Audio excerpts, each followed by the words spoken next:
اب ایسے مشرک قوم میں نوح علیہ الصلوۃ والسلام آئے اور آپ نے جو ہے دعوت کا کام جو ہے وہاں جو ہے شروع کیا۔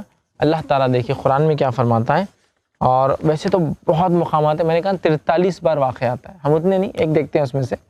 اللہ تعالیٰ جو ہے نوح علیہ الصلوۃ والسلام کے تعلق سے سورہ اعراف سورہ نمبر 7 اور آیت نمبر دیکھیے آپ جو ہے 59 60 61 62 میں کیا فرماتا ہے، لقد ارسلنا نوحا الى قومه فقال یا قوم اعبدوا اللہ ما لکم من الہ غیرہ، کہ اللہ فرماتا ہے کہ ہم نے نوح کو ان کی قوم کی طرف بھیجا اور انہوں نے کہا اے میری قوم تم جو ہے اللہ کی عبادت کرو، اس کے علاوہ کوئی عبادت کے لائق نہیں، بندگی کے لائق نہیں، جھکنے کے لائق نہیں، منت مرادیں مانگنے کے لائق نہیں ہے۔ ٹھیک، تو اب کیا ہو گیا، آگے فرمایا انی اخاف علیکم عذاب یوم عظیم، اور میں اس چیز سے ڈرتا ہوں کہ تمہیں ایک دن سے میں تمہارے لیے ڈرتا ہوں جس دن تمہیں جو ہے بہت دردناک بہت بڑا عذاب ملے گا۔ مطلب اس دن سے، کون سا دن ہے یہ؟ روز قیامت، کہ اگر تم مر جاؤ میری قوم اور توحید پہ نہ رہو، شرک کرتے دنیا سے چلے جاؤ، تو تم بڑے عذاب میں رہو گے۔ آگے اللہ سبحانہ تعالیٰ فرماتا ہے قال الملأ من قومه انا لنراک فی ضلال مبین، تو ان کے قوم کے سرداروں نے اور بڑے لوگوں نے، اثر رسوخ ہولڈ رکھنے والوں نے کیا کہا، سرداروں نے من قومه انا لنراک فی ضلال مبین، ارے نو تم تو کھلی گمراہی میں دکھ رہے ہم کو۔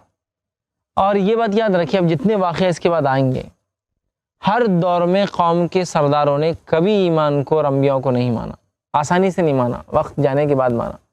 اور ہر دور میں سب سے پہلے ایمان لانے والے غریب لوگ تھے، مسکین لوگ تھے، پچھڑے ہوئے لوگ تھے، دبے ہوئے لوگ تھے، جن کو چھوٹا سمجھا جاتا، حقیر سمجھا جاتا، غریب سمجھا جاتا، وہ سب سے پہلے ایمان لائے۔ اور جتنے سردار اثر رسوخ بڑے، دیکھیے خود نبی اکرم صلی اللہ علیہ وسلم کا زمانہ ہے، مشرکین مکہ کہاں ایمان لائے؟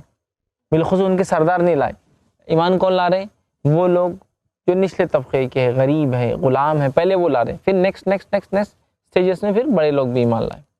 تو قوم کے سرداروں نے کیا کہا، اے نوح ہم تو تم کو کھلی گمراہی میں دیکھتے ہیں، مطلب اپنے نبی کو انہوں نے کیا کیا، جھٹلایا۔ نوح علیہ السلام نے فرمایا قال یا قوم لیس بضلالۃ ولکنی رسول من رب العالمین، اے میری قوم میں کوئی گمراہ نہیں ہوا ہوں، میں تو اللہ کی طرف سے بھیجا گیا تمہاری طرف جو ہے رسول ہوں۔ دیکھا آپ نے، نوح علیہ الصلوۃ والسلام نے دعوت دی، کہا تم گمراہ ہو، قوم نے کہا تم گمراہ ہو، خاص طور سے قوم کے سرداروں نے، بڑوں نے۔ اور ایک مقام پہ فرمایا اللہ رب العزت نے کہ ان کی قوم کے بڑوں نے کہا نوح تمہارے پیچھے تو سب غریب مسکین پچھڑے ہوئے چھوٹے لوگ رہتے ہیں، ہمارے جیسا کوئی تھوڑی ہے تمہارے پاس۔ تو اسے پتہ چلا پیسہ مال و دولت کبھی کبھار انسان کو ہدایت سے روک دیتا ہے، حالانکہ یہ نعمت ہے، پیسہ اثر رسوخ نعمت ہے، لیکن جب اس کا غلط استعمال ہوتا ہے تو یہ ہدایت سے رکنے کا ذریعہ بن جاتا ہے۔